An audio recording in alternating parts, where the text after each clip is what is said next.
अजमत बातिल धोखा है, ये शौकत बातिल कुछ भी नहीं। मिट्टी के खिलौने हैं सारे, ये जुल्म के लश्कर कुछ भी नहीं। अल्लाह से डरने वालों को ताकत से डराना मुश्किल है। जब खौफ खुदा हो दिल में तो ये कैसर और किसरा कुछ भी नहीं। दस्तूर भी है, तंजीम भी है, तालीम भी है, तहजीब भी है। कुरान में बिन्हा सब कुछ है, कुरान से बाहर कुछ भी नहीं। इस्लाम अगर दस्तूर नहीं, कुरान अगर मंशूर नहीं, फिर अफसोस है इस आजादी पर, ये मुल्क और मिल्लत कुछ भी नहीं। मुहतरम मुकर्रम सदर मजलिस, अकाबिर उलमाए किराम, बुजुर्गान दीन, जामिया अब्दुल्लाह इब्न अब्बास रज़ी अल्लाहु अन्हु, करक हजरत मुहतमिम सैफ, असातिज़े किराम, तुलबाए अज़ाम, दगे इलाके इस्लाम सर मोहब्बत लरुन को अल्लाह पदीन बाने मयनो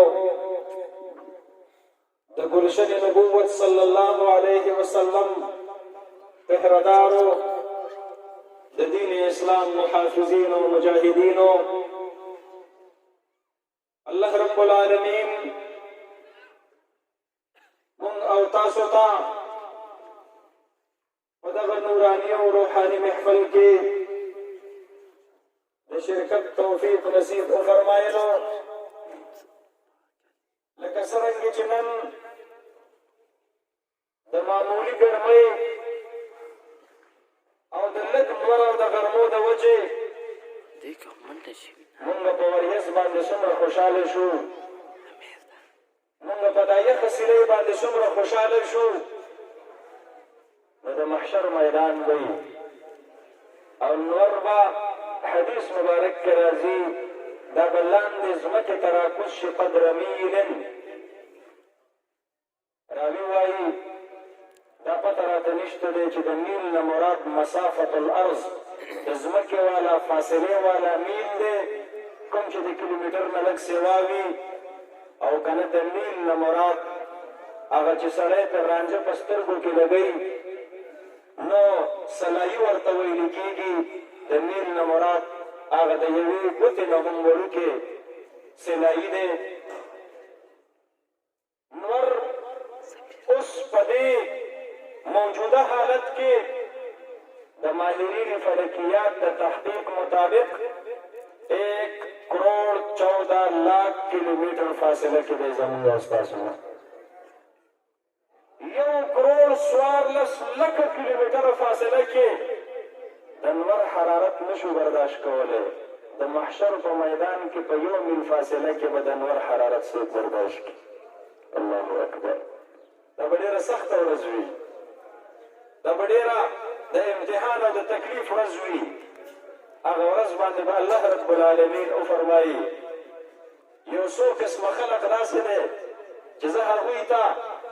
पदी सख्त गर्म और रज़ बांधे द खपल अर्श द यखसूर दलान द ज़ैवर कौम तालो नुज़िल्लुकुम अल्लाह तहत ज़िल्ल अर्शिह। अल्लाह रब्बुल आलमीन वर्तो फरमाई रज़े नुज़िल्लुकुम तहत ज़िल्ल अर्शिह मुंग तासु तनन द खपल अर्श द यखसूर दलान द ज़ैवर कौम द बसूर कोई यौ पागे के हाँ गज़वान दे शाब नशअ फी इबादतिल्लाह ताला। हाँ गज़वान दे जागा खपल ज़वानी दा अल्लाह पर बंदगी के पर इबादत के तेरा करी हुई ज़मा मुहतरमो दादी अल्लाह तक़सीम दे दादी रब निज़ाम दे दुनिया कायनात बांध चिकल अल्लाह सबा की खलक चा सहर मुस्कड़े और चा नबी कड़े खपल खपल कारुन और मसरूफियात बांधे बाहर उजी सुख पटी तलाशी जिम्मेदार करने जोड़ शी सुख दुकान तलाशी दुकानदारी कई सुख नौकरी लगाशी मुलाजमत कई सुख खपल सनात और हिरफत कई दचा मखता कपड़ा परतवी जामे जोड़े करने जोड़े د چا مخې ته اوسپنه پرته وي لوهاري پکې کوي، د چا مخې ته لرګی پروت وي ترکاڼي پکې کوي. دا ټول حلال کسبونه دي، دا ټولې ښې خبرې دي. خو یوه طبقه الله په دې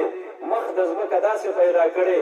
سحر چې سترګې وغړېږي نو د الله په کور کې وغړېږي. مسجد کې، مدرسه کې، تبلیغ مرکز کې، مجاهدینو په صف کې، اولیاء الله خانقاه کې سترګې وغړېږي. بیا لاړ شي اودس وکړي، بیا ټول خلک اوده وي او دا ځوان د خپلې ځوانۍ په دغه ابتدایي فرصتونو کې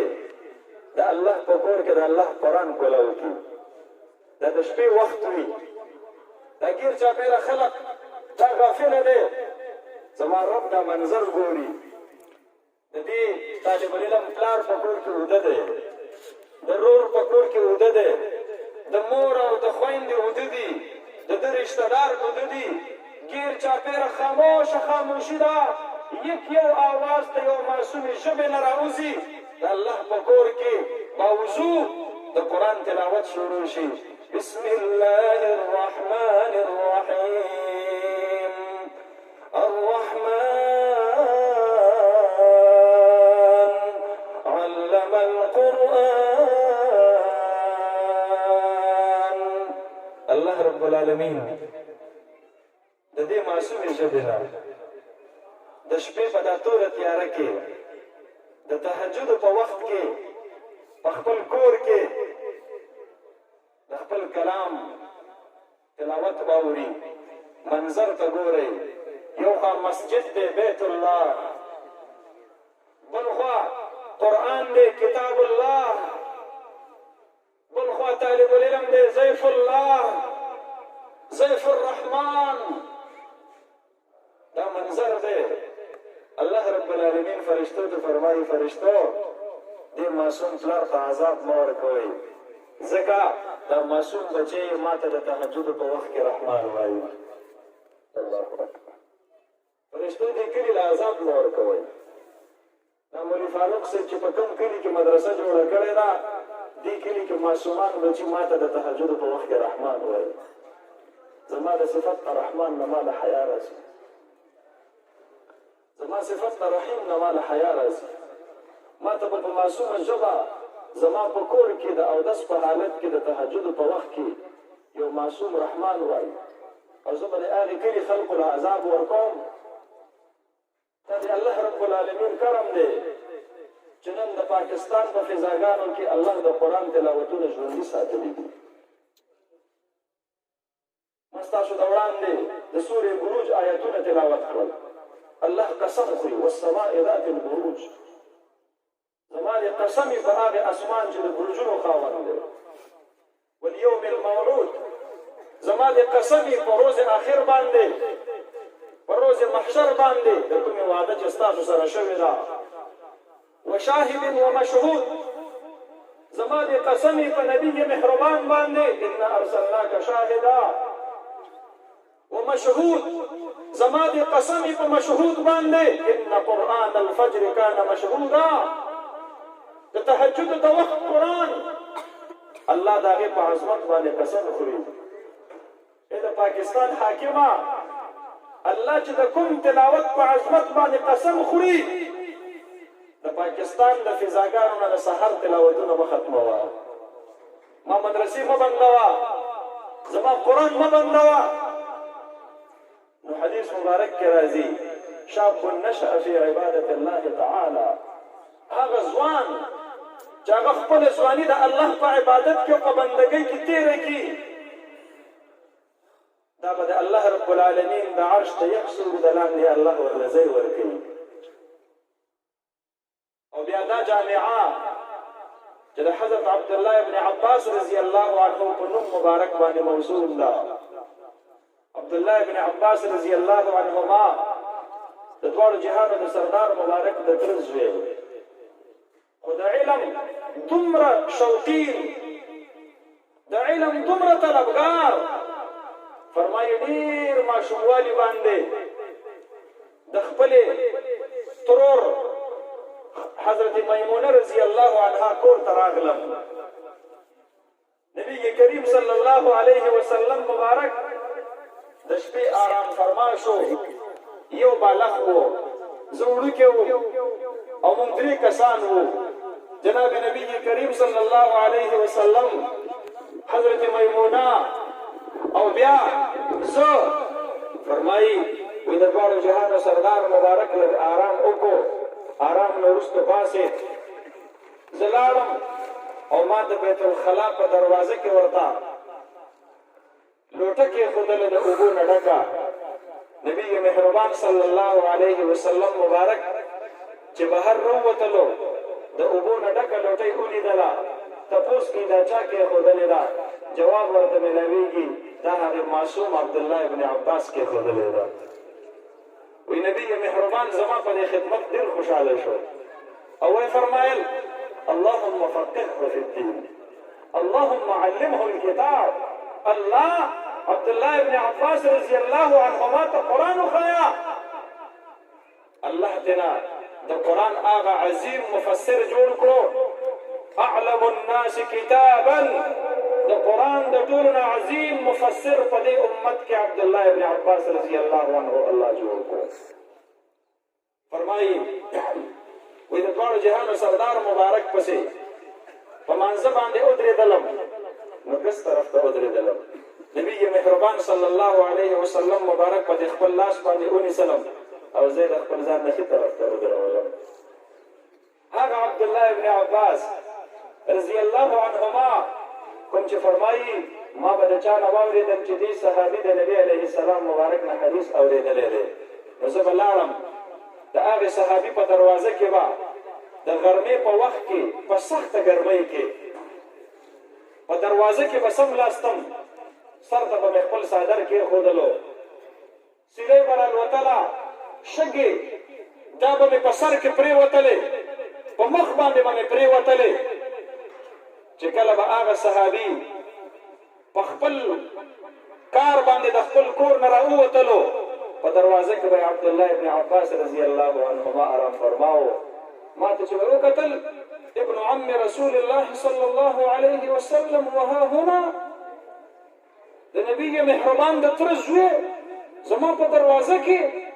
ولې دلته ناست دی؟ ما به ورته وی ما اورېدلی دي چې ستا سره یو حدیث دی، تا د نبي علیه السلام نه اورېدلی دی، زه د هغې د زده کړې دپاره راغلی یم. ما ته به یې وفرمایل چې ما ته به دې سوال جواب کړي و، زه به ستا کور ته درغلی وم، ته خو د نبي مهربان صلی الله علیه وسلم د تره زوی یې. ما ورته وی چې د علم تکي دا په خپله په علماو پسې ځي، د علماو په دروازو کې کښېني، د علماو قدر زده کوي. زما محترمو دا د هغې عظیمې هستۍ نوم مبارک ته منصوبه جامعه ده. الله رب العالمین د حضرت عبدالله ابن عباس رضی الله عنهما د علوم قرآن او حدیث نه د دې ادارې هر طالب علم ته استفاده او استفاده نصیب فرمایي. دا د الله رب العالمین لوی کرم دی. د فتنو په دې زمانه کې چې د خلقو بچي ګمراه شو، د خلقو بچي ملحدین شو، د خلقو بچي ایتیست شو، د خلقو بچي د مشال غوندې د الله نه منکر شو، د مسلمانانو په کورونو کې دهریه پیدا شو. او دا زه د ځان نه خبره درته نه کوم، زه د خپل کلي او د خپلې علاقې خبره درته کوم. زمونږ د علاقې نوم دی بنیر. زمونږ په علاقه کې یو کلی دی او د هغې کلي یو سپین روبي مشر راته خبره وکړه، وی مفتي صاحب دلته یو 4-5 ځوانان دي او هغه د الله نه انکار کوي، ځان ته هیومنسټ وایي، وی موږ انسانیت پسند یو، دا قرآن او حدیث او الله او د الله رسول صلی الله علیه وسلم العیاذ بالله دا فتنې پیدا کړي. دا خلک خپل منځ کې تقسیموي، دا جګړې جوړوي چې دا مسلمان دی او دا هندو دی او دا عیسائی دی او دا یهودي دی، دا خونریزي پیدا کوي. قرآن ته ضرورت نشته، حدیثو ته ضرورت نشته، الله او د الله رسول نشته. دا اسې بوګس کاتی دي، ډګوسلي دي. وایي بل ورځ ورسره یو ملګری په دې مازدیګري کې کرکټ ګراونډ ته راتللو، نو هغه یو ملګری د بهر نه ورسره ملګری شوی و، د مازدیګر د مانځه په وخت کې جومات ته ور وګرځېد چې زمونځ کوم واپس چې راغی دغه ګروپ والا هلکانو ورته وی چې دا تبلیغ والا خو وایي چې موږ د الله سره خبرې کول دي نو تا د خپل الله سره خبرې وکړې څنګه هغه خدای دې څنګه ورته بیا دې ښه استغفر الله توحید خدا سره عام توحید رسالت سره عام کراچۍ کې په جامع مسجد په لاهور کې جامع مسجد وزیر خان کې د نن نه 3 ورځې مخکې زمونږ یو وفاقي وزیر دی هغه هلته تللی او هلته یې د ډول په تاپ باندې رقصونه کړي دي د دې نه مخکې پکې یوه ډمه ګډېدلې وه په هغې توحید مسجد باندې تر اوسه پورې چا اکشن وانه اخیستلی نو په کومه زمانه کې چې خلقو دې الله توهین کو خلقو دې رسول الله صلی الله علیه وسلم توهین کو خلقو د قرآن توهین کو خلقو د علماء توهین کو خلقو د مساجد توهین کو او په داسې زمانه کې الله رب العالمین ستا په کور کې د قرآن حافظ پیدا کو نو ای د حافظ صاحب پلاره نن ماخوستن مصله وغوړوه الله ته ودرېږه سترګو نه اوښکې ووایه ربا ته خو ما ډېر خفه کړی وې الله تا زه ډېر زیات خوشحاله کړلم الله زه خو د دې قابل نه وم چې زما په کور کې د قرآن حافظان راشي الله دا خو ستا کرم دی عنایت دی مهرباني ده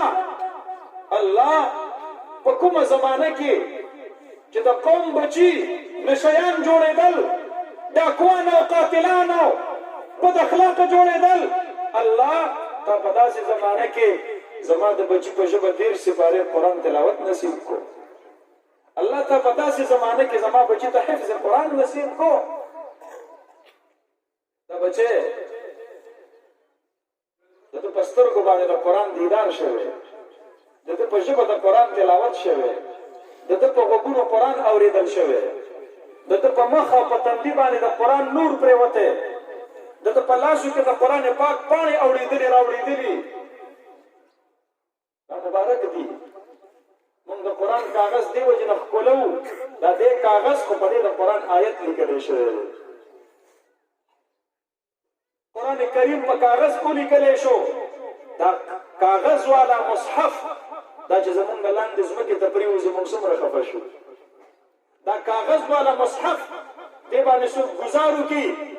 موږ پې څومره خفه کېږو نو په دا قرآن د اشرف المخلوقات انسان په سینه باندې ولیکلی شو دا سینه څومره قیمتي الله به چېرته دې له عذاب ورنکړي چې ما او تا غوندې ګناهګار مخلوق په کاغذ باندې لیکلي شوي قرآن باندې خفه کېږو نو د دې قرآن نازلونکی ذات به په دې سینه کې محفوظ شوي قرآن باندې څومره خفه کېږي زما محترمو زمونږ او ستاسو د دې فقه په امامانو کې یو امام اعظم ابو حنیفه رحمت الله علیه درس کې ناست دی یو نوجوان هلک ورته راځي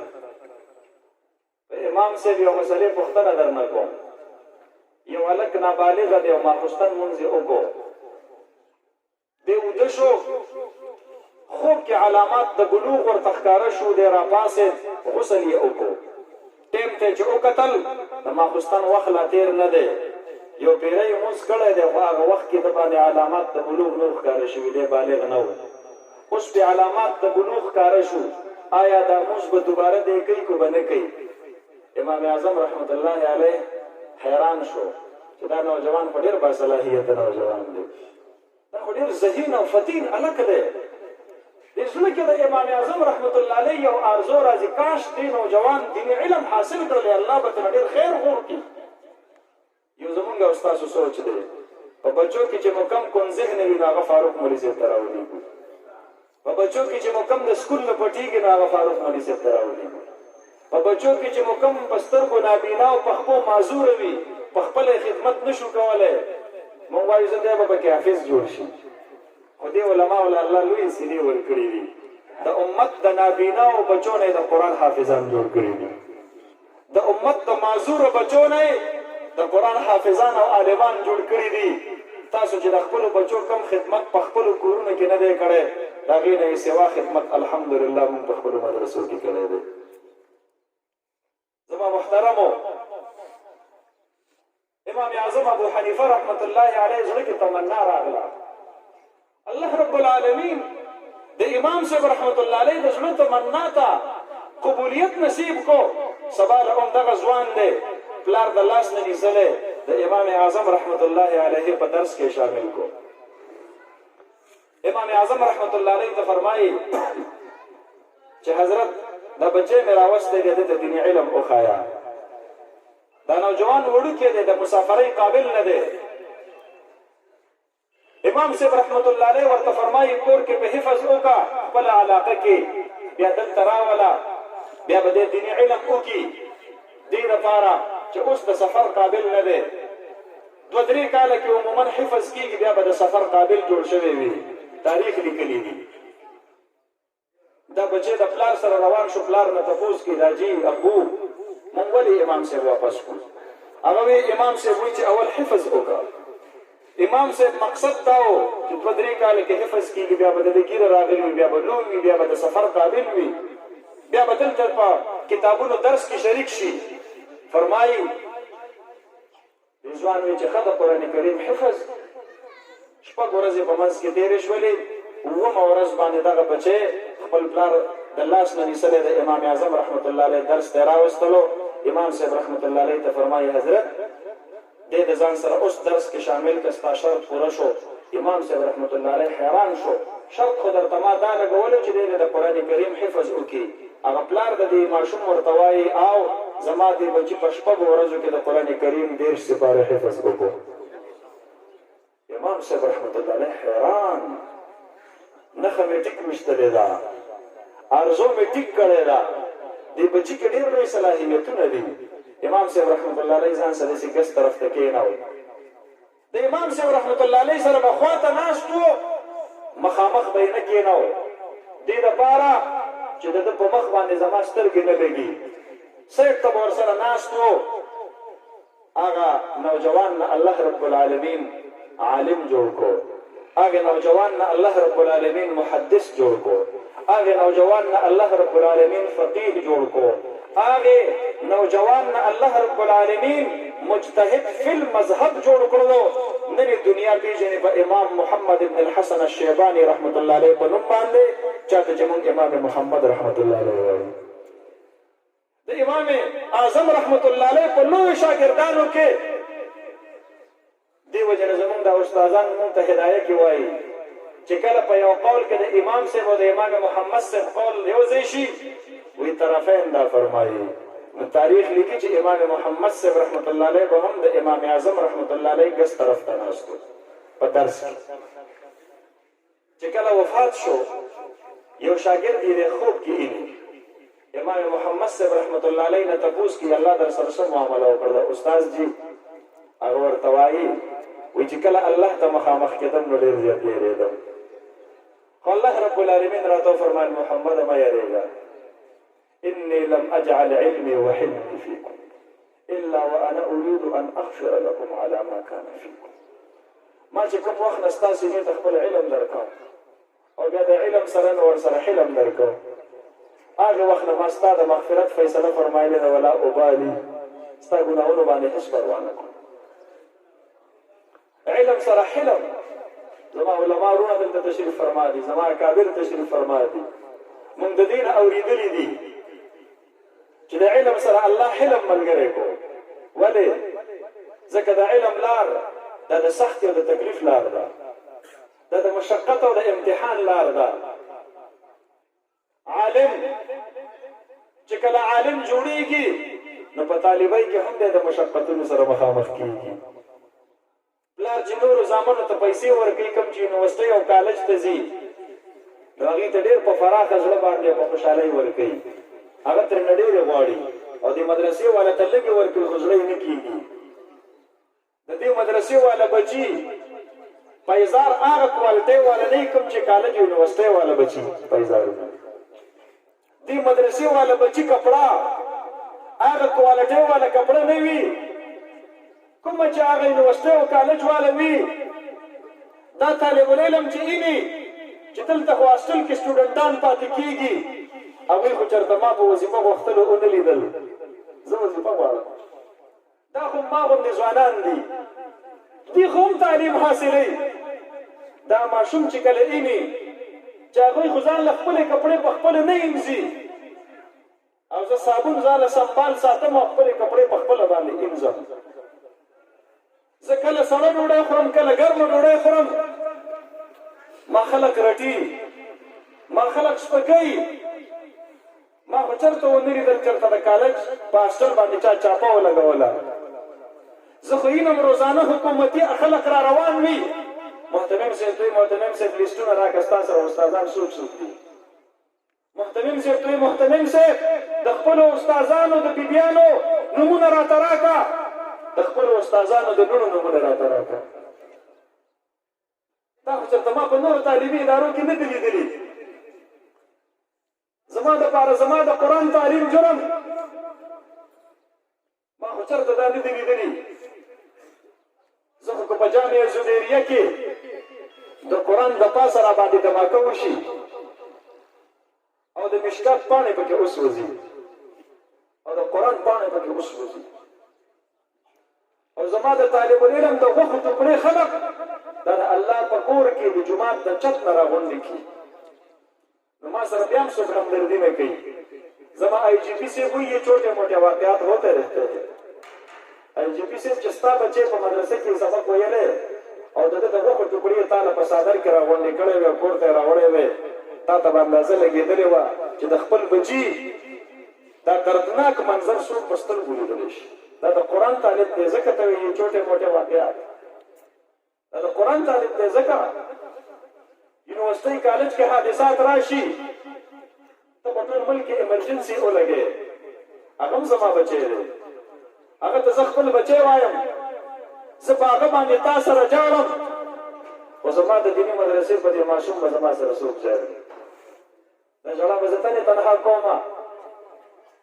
زما محترمو حلم پکار دی طالب علمۍ کې به دا حالات وي حلم به کوئ زغم به کوئ برداشت به کوئ صبر به کوئ استقامت به کوئ صلی الله العافیه الله نه سختې غواړئ ما فاذا لقیتم فاثبتوا چې کله مخامخ شئ ورسره ثابت قدم شئ حضرت مولانا عبدالقادر رایپوري رحمت الله علیه فرمایي وایي دیوبند ته لاړم داخلې دپاره د مور مې ډېر زیات خواهش و او پلار مې وفات شوی و ما وایي چې ما علم وکړه دی دیوبند ته لاړم د دیوبند ناظم راته رجسټر کولاو کو چې زموږ سره به داخلې ورځې ختمې شوي دي ګنجایش نشته دی ما ورته حضرت ډېر د لرې نه راغلی ما له داخله راکړه نو ما ته وفرمایل چې نه زموږ بنیادي مجبوري دا ده موږ سره چې څومره طلبا او د خوراک او د کانې ګنجایش ته دی نو موږ هغې ته کارډونه جوړ کړي دي نور موږ سره ګنجایش نه کېږي بیا ما ورته وایي چې جي دا قرباني به زه ورکړم زما د کانې او زما د خوراک نه تاسو بېغمه شئ ما ته صرف په درس کې د کېناستلو اجازت راکړئ بیا هغه وایي ټیک ده مولانا عبدالقادر رایپوري رحمت الله علیه فرمایي وایي زه به سحر درس ته لاړم سبق کې به کېناستم غرمه به طالبان لاړل مطبخ کې به ډوډۍ خوړله زه به د دیوبند جومات ته لاړم ما به مونځ شروع کړو طلبا به واپس راغلل تکرار به یې شروع کړو زه به ورسره تکرار کې شریک شوم طلبا به مازدیګر لوبو له ووتل ماښام به بیا رالل مطبخ ته روټۍ به یې خوړله زما چونکې په داخله کې د روټۍ اجازت نه و نو ما به دغه شانتې ورته کتل ماخوستن مونځ چې به کله وشو نو ما به د دارالعلوم دیوبند سره لږه فاصله کې بازار کې سبزي منډي وه فروټ منډي وه زه به هلته لاړم او هلته چې به چا خربوزه خوړلې وه پوستکې به یې ورتاو کړی وه کیله به یې خوړلې وه پوستکې به یې ورتاو کړی وه هندوانه به یې خوړلې وه پوستکې به یې ورتاو کړی وه نو زه به لاړم هغه پوستکي به مې په تیاره کې راغونډ کړل هغه به مې ووینځل هغه به مې سیټ ته به کېناستم هغه به مې وخوړل واپس به راغلم دیوبند ته ما به طلبا په دې نه پوه کول چې زه چېرته روټۍ خورم کال تېر شو کور ته چې راغلم مور مې ژاړي ما یې مورې ولې زه خو علم له تلم ته خو خوشحاله شه وي بچیا د سړي بچی چې کال پس کور ته راشي نو هره مور وایي چې ما په ده باندې سوچ وکړلی خو ستا خو پلار مړ دی ما سره په وس کې څه نشته دی چې زه تا ته د معمول د روټۍ نه څه سوا مېلمستیا کوم الله اکبر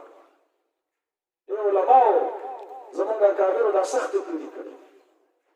زمونږ اکابرو دا تکلیفونه تېر کړي. مونږ او تاسو باندې هېڅ تکلیف نه دی راغلی. نن که حکومت اعلان کړي 10,000 روپۍ اعزازیه در کوم، حق به نه وی. زما د مرضۍ مطابق به تقریر کې، زما د مرضۍ مطابق به د الله دین بیانې. د پاکستان علماو مونږ او تاسو ته لا داسې وخت نه دی راغلی چې مونږ د فروټو پوستکي خوړلي. نبي مهربان باندې خو په خندق کې دومره لوږه راغلې وه، ګېډه مبارکه پورې کاڼي تړلي وو. مونږ کله په مونږ باندې دومره لوږه راغلې. صحابه کرام رضوان الله تعالی علیهم اجمعین، غزوة ذات الخبط، مونږ د خپلو مشرانو نه ویلي، د دوی نه مو اورېدلي دي چې د ونو پاڼې په لاره کې د الله په لاره کې خوړل دي. مونږ او تاسو کله دې ته محتاج شوي یو چې د ونو پاڼې هم خوړل شروع کړي. خو مونږ خو له هغه سخته تکلیف نه دی راغلی. مونږ ولې د الله په دین کې مداهنت کوو؟ مونږ ولې د الله رب العالمین د دین د محنت نه وروسته کېږو؟ یاد ساتئ مونږ له الله ډېر څه راکوي. زمونږ او ستاسو تنخوا دا نه ده مدرسه کې چې کوم 2,000 او 3,000 میلاویږي. زمونږ او ستاسو تنخوا به هغه وي کومه چې امام محمد صاحب رحمت الله علیه بیان کړله، او کومه چې په حدیث صحیح کې راځي: یقول الله عز وجل یوم القیامة عند استوائه على کرسیه. الله رب العالمین به د محشر په میدان کې د خپل شان لایقه مطابق په خپل کرسۍ جلوه افروز شي، او بیا به الله د ټولو نه مخکې اعلان وکړي: یا معشر العلماء. ای مولانا حسن جان صاحب، ای شیخ الحدیث نصیب خان صاحب، ای مفتی نظام الدین شامزی صاحب، ای مولانا صاحب الحق صاحب، دنیا کې مو ډېرې سختې تېرې کړي دي. ای مفتی محمود صاحب، دنیا کې مو تکلیفونه تېر کړي دي. ای مولانا فضل الرحمن صاحب، دنیا کې در باندې حملې او لعن طعن او دماکي او فتنې او فسادونه او مخالفتونه او دشمنۍ کېدلې. ای علماو، الله به وفرمایي: انی لم اجعل علمي وحلمي فیکم الا وانا اريد ان اغفر لكم. ما چې علم او حلم تاسو ته درکو، دې دپاره نه چې د قرآن نه ډکه سینه جهنم ته ورته وکړم، دې دپاره نه چې د قرآن والا ژبې د جهنم په اور وسوځو، دې دپاره نه چې قرآن والا مخونه د جهنم په اور وسوځوم، دې دپاره نه چې قرآن والا سترګې د جهنم په اور وسوځوم. تاسو کورونو کې الله دې نه کړي خو کله اور ولګي نو د سونې بکسه رستو کوئ او قرآن مخکې کوئ، دا قرآن دې نه اول روباسئ، قرآن ونه سوځي چېرته، قرآن باندې توره ونه لګي، قرآن لاندې ورتاو نه شي. نو چې تاسو په کاغذ باندې د لیکلي قرآن دومره احترام کوئ، الله رب العالمین به په سینه باندې د لیکلي شوي قرآن څومره احترام کوي. ولا ابالي، الله به فرمایي پروا نه ساتم. علماو، الله رب العالمین چې کوم رزق مونږ ته راکوي په هغې باندې قناعت کوو، په هغې اکتفا کوو، په هغې صبر کوو. خو الله رب العالمین دې راته په حق باندې استقامت رانصیب. لس زرنا، لس لکنا، لس کروڑنا، لس اربنا، لس کربنا، د دنیا دا ټول مال او دولت را یو ځای کا او ما ته ووایه وایي حق مه بیانوه، ما ته داسې عیش و عشرت او داسې مال او دولت نه دی منظور. زما چې شونډې وچي، زما چې وجود ستړی وي، زه چې په لوږه یم، زما په لاسو کې چې هتکړۍ او بیړۍ هم وي، او زه چې په حقه باندې ولاړ یم، قسم په رب العالمین روح ته مو سکون میلاویږي. ما په دې خپلو سترګو هغه هتکړۍ او بیړۍ لیدلي دي، ما ښکل کړي دي، کومې چې د مالټې په تورو بوجیل کې د شیخ الهند رحمت الله علیه په خپو کې پرتې وي، او دا مې په برطانیه کې په سکاټلینډ کې یو میوزیم دی په ایډنبرا کې، دا مې هلته لیدلې وې چې هلته د مالټې د جیلیانو هغه باقیات هلته پراته وو. نو هغې کې د حضرت شیخ الهند رحمت الله علیه په خپو کې چې کومې هتکړۍ لګېدلې وې، هغه مې په دې خپلو سترګو لیدلې. ولې هغې د عیش و عشرت زندګۍ نه شي کولی. هغې چې د فرنګي سره ساز باز کړی وی، هغې له به یې څه نه ورکول، د تورو اوبو جیل ته په څه باندې تلل، خو د الله په دین باندې استقامت کړی، حق بیانو، ځکه تلي وو. علماو دا د استقامت وخت د الله نه استقامت وغواړئ. علماء دا د امتحان زمانه ده، د حق سات ورکوي. لقد تاب الله على النبي والمهاجرين والأنصار الذين اتبعوه في ساعة العسرة. دا ساعة العسرة ده، دا سخت وخت ده، دا تکلیف وخت ده. زما د مدرسې نګیر چاپیره عالم کفر یلغار کړی دی، زما د عقیدو باندې عالم کفر حمله آور دی، زما عبادت گاهونو باندې پابندۍ لګوي. تاسو ونه کتل په کرونا کې ټوله دنیا ازاده وه او په مخه به نوټس راتللې د جمعې مونځ به نه کوئ، تراویح به نه کوئ، دا ګز فاصله به پرېږدوئ. مارکیټونو کې دا شرطونه نه وو، سبزي منډو کې دا شرطونه نه وو، د بینک مخې ته په لینونو کې دا شرطونه نه وو. دا زما مدرسې لپاره د نن نه 20 ورځې مخکې ټولو مدرسو د خیبر پښتونخوا ته نوټس جاري شوی و چې کرونا دویم لهر راوتلی دی، مدرسې خپلې بندې کړئ. زار شوم د خپل قایق نه حکومت ته پیغام ورکړلو چې که د پاکستان نورې ادارې کولو وي د دیني مدرسې بچی به په صف اول کې قرآن ته ناست وي، دا به نه بندېږي.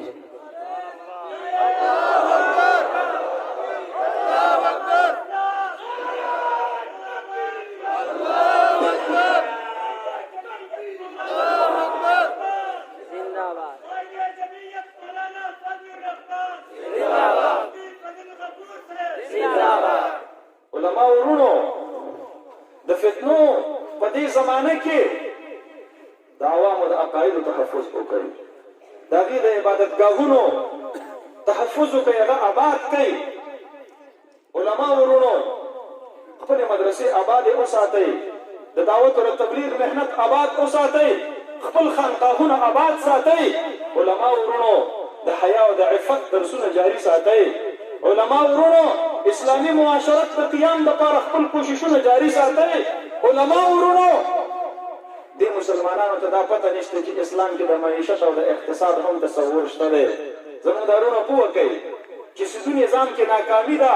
اسلامي نظام کې کامیابي ده. راځئ حقیقي کامیابۍ لپاره د علماو سات ورکوي. علماء ورونو اسلامي سیاست دې قوم ته وښایئ، دا د اسلام شعبه ده، دا د اسلام حصه ده.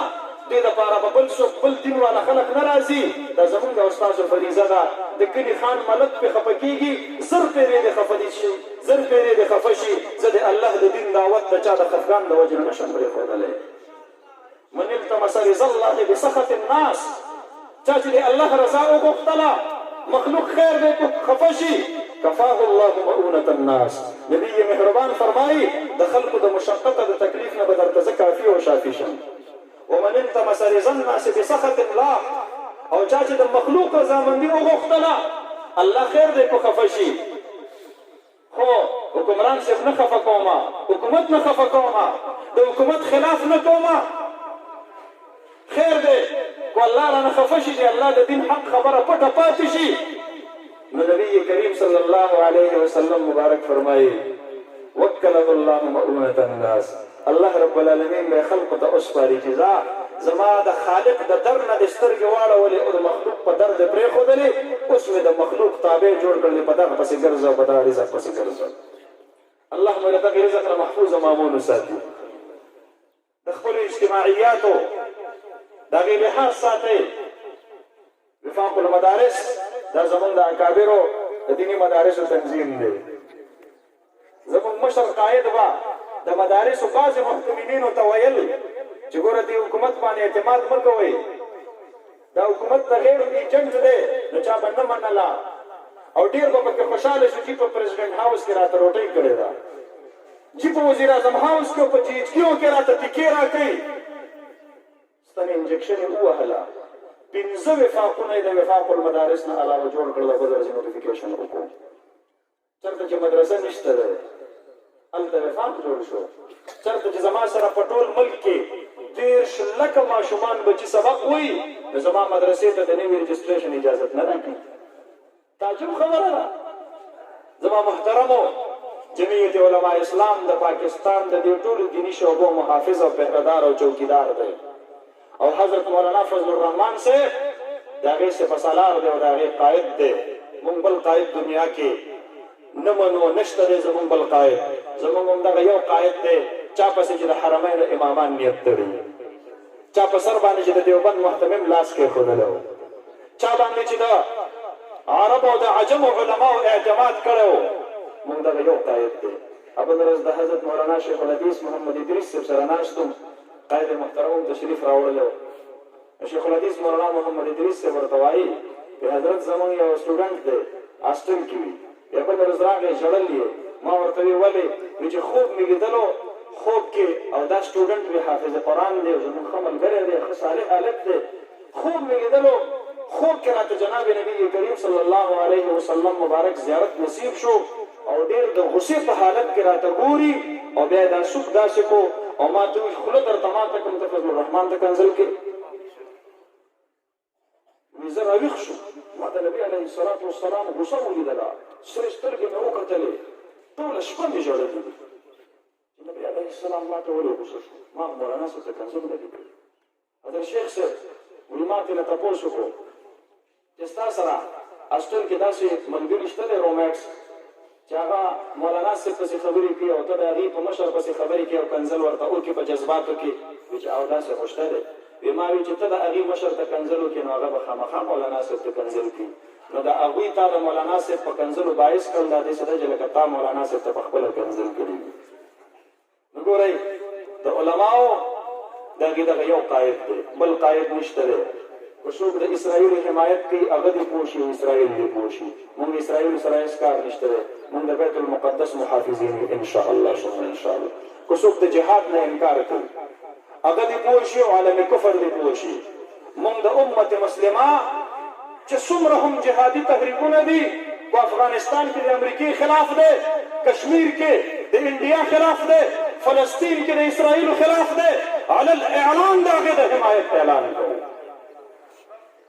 مونږ د خپلو اکابرو سره یو مونږ د خپلو اصنافو سره یو د خپلو اجتماعیاتو به لحاظ ساتو الله رب العالمین دا دیني مدرسه کامیابه او کامرانه کړي الله دې په خپل حفظ و امان کې وساتي او الله رب العالمین دې د دین اسلام دا پهردار او د دین اسلام دا محافظین الله رب العالمین دې په خپل حفظ و امان کې وساتي ټول دنیا مو دشمنه ده ربا ته مو محافظ شه الله ته مو تنها مو پرېږدو الله خپل مو هم خلاف کوي پردي مو هم خلاف رب چې د چا بچي ته قرآن ښیم هغه هم د سر دشمن جوړ شوی دی الله دلته به بچي ته زه قرآن ښیم او هلته فیسبوک باندې ما ته علمای سود لیکي زه چا ته وژاړم زه چا ته خپل فریاد وکړم الله د کومو امتحاناتو د ازمایښونو په دور کې دی د دین خدمت راپسند الله رب العالمین استقامت را نصیب کړه زړه ته تسلي ورکړو یو اخري خبره کوم بس بیا نور اکابر زمونږ راغلي دي ما خبره اوږده کړله دا زمونږ د زړه یو درد دی د غزوه خندق احزاب په موقع باندې نبی مهربان صلی الله علیه وسلم صحابه کرامو ته وایي تاسو کې څوک جنتي شته ده چې د دشمن صفونو ته ورننوځي او ما له خبر راوړي صحابه کرامو باندې ډېرې ورځې تېرې شوي دي او څه څیز یې سکلی نه دی لوږه پرې ډېره زیاته ده تنده پرې ډېره زیاته ده ستړې پرې ډېره زیاته ده نبی علیه السلام مبارک په خپله ګېډه پورې کاڼي تړلي دي او ګټې ماتوي د اسلام د دفاع دپاره حضرت حذیفه رضی الله عنه فرمایي وي زه راپاڅېدم یخني دومره زیاته وه سړزي دومره زیاته وه چې ودرېدلی نه شوم یو څادر مې هغه مې د بیبي و هغه مې په سر کړی و نو په دې ګوټنو باندې را روان شو په ګوډو را روان شو نبي علیه السلام نه راغله الله محبوبه زه د جنت طلبګار یم ما ته خدمت حواله نبی علیه السلام راته فرمیل لاړ شه دشمن حالات راته راوړه وایي چې زه روان شوم د څو ورځو لوږه وه راباندې تللی نه شو وجود مې ډېر کمزوری شوی د څو ورځو تنده وه راباندې د څو ورځو ستړې وه راباندې یخه سیلۍ لګي چې څو قدمه مې واغېستل شاته نه مې اواز واورېدل یا رب شاته چې مې وکتل نبي مهربان خپل دواړه لاس پورته کړي رحمة للعالمين الله ندعا غواړي اللهم احفظ اخانا حذيفة عن يمينه وعن شماله الله زما د دین تنې تنها سپی دی روان دی الله حفاظت نصیب ربا دستا د دین تنې تنها سپیان دي الله حفاظت نصیب الله نن هم احزاب دی